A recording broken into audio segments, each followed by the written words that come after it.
Assalamualaikum warahmatullahi wabarakatuh. Di video kali ini kita akan membahas mengenai psikologi sastra dalam syair Al-I'tiraf karya Abu Nawas.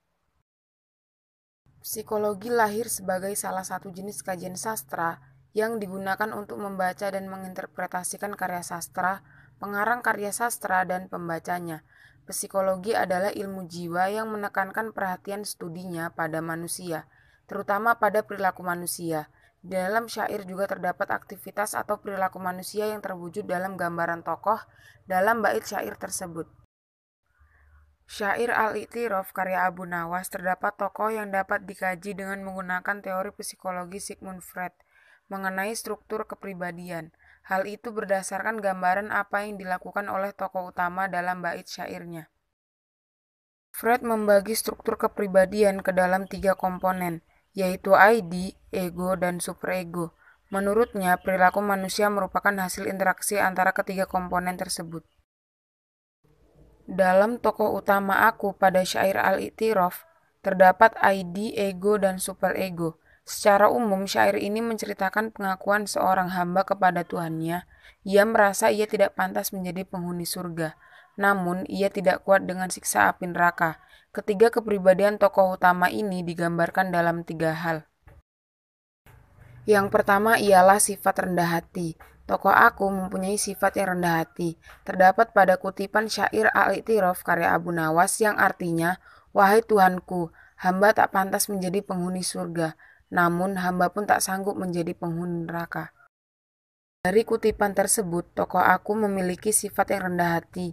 Ia mau mengakui bahwa ia hanya manusia yang lemah, yang tidak dapat menahan siksa api neraka yang sangat pedih, dan ia merasa tidak pantas masuk surga karena dosa-dosa yang telah ia lakukan, sehingga ia memohon ampunan kepada Tuhannya karena sebaik-baik hamba adalah taat perintah Allah dan menjauhi segala larangannya. Yang kedua ialah sifat sabar. Tokoh aku dalam syair Al-I'tiraf memiliki sifat yang sangat sabar, karena ia menggambarkan dosanya yang sebanyak butiran pasir yang tidak mungkin akan dapat ia hitung. Oleh karena itu, ia memohon agar taubatnya diterima dan ia mengatakan bahwa sisa umurnya terus berkurang setiap hari, dan dosanya terus bertambah sehingga ia tidak sanggup untuk menanggungnya. Dosa-dosa hamba bagaikan tumpukan pasir, terimalah tobat hamba, wahai yang maha mulia.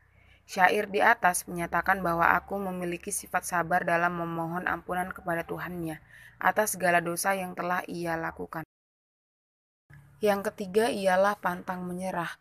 Dalam syair Al-I'tiraf, pantang menyerah merupakan sikap tokoh aku karena ia istiqomah atau terus-menerus mengadu dan mengakui kepada Tuhannya atas dosa yang telah ia lakukan.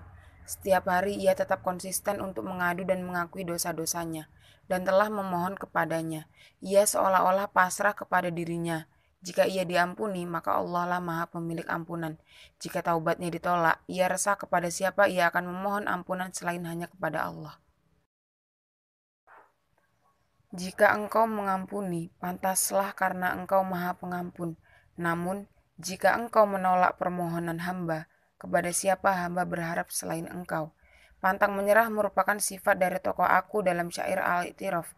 Ia adalah orang yang tidak mudah putus asa dalam menghadapi segala sesuatu atau cobaan yang sedang ia alami.